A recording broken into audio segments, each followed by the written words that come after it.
haweenku waxay had iyo goor ahaayeen lafdhabarta bulshada oo tan iyo burburkii dalka ka dhacay sanadkii 1991 iyaga ayaa ahaa kuwii lagu baxsaday halgankooda nolosha wixii ka dambeeyay sanadkii 2015 waxaa dalka ku soo kordhayay gabdho da'yar ah kuwaasi oo furanaya xarumo ganacsi oo iyaga u gaar ah kana yimid maskax shiil ay sameeyeen Sahra Aweys oo ah milkiilaha Udug Flower waxa ay horaantii sanadkan Muqdisho ka hirgelisay xarun lagu iibiyo ubaxa dabiiciga ah kaasi oo ay ugu tala gashay in uu kor u qaado bilicda guryaha xafiisyada iyo kalgacalka lamaanayaasha Sahra waxa ay caqabado badan ka soo martay furitaanka goobtan oo xitaa bilowgii ku dhalisay in ay qoys ka gaarto marka loo eego hadallada uga imanayay bulshada balse markii dambe dadaalkeedii badnaa wuxuu dhalay in ay maanta la diristo dhadhanka miraha guusheeda way jireen culaysyada dareemay waxa kamid ahayd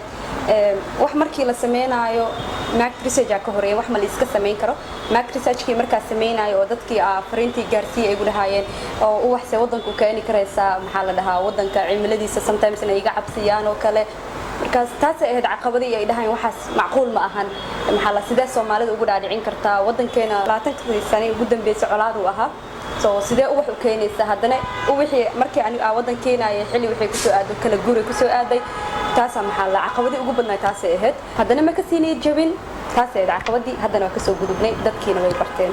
dhinaca kale Fahma Gabax waa milkiilaha Gabax Store oo ah xarun lagu iibiyo kabaha iyo boorsooyinka ragga iyo dumarka waxa ay rumaysan tahay in gabdhuhu noqon karaan milkiilayaal balse loo baahan yahay la imaatinka fikrado wax ku ool ah isla markaana meesha laga saaro ganacsiyada isu eg ee ay haweenku sameystaan Fahma ayaa xustay in sababta ku dhalisay u gaar noqoshada iibinta kabaha iyo boorsooyinku ay tahay in aysan la imaan fikrad horey u hirgashay oo ay geed qaaday gabar kale si aysan suuqa ugu ciriirinin balse iyadu abuurtay mid ka duwan oo dhaqaale laga sameyn karo waxaan u doortay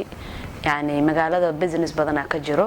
sida dharka ragga dumarka iyo in la isku gado carafta iyo wax kasta in la isku gado marka inaan ka doonaada u doortay oo unique ahaado oo Fahmo Gabax maanta maxay gadaa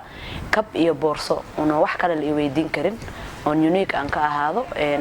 waxyaabahan kaleeto oo dharka iyana u daayo asxaabteeda soo ifbaxa gabdhaha milkiilayaasha ah waxa ay hoga tusaale fiican iyo dhiirigelin wax ku ool ah u tahay inta kale ee ku taamaya ama ka meermeeraya unkida fikrad ganacsi oo noloshooda iyo midda qoyskooda wax ku soo kordhisa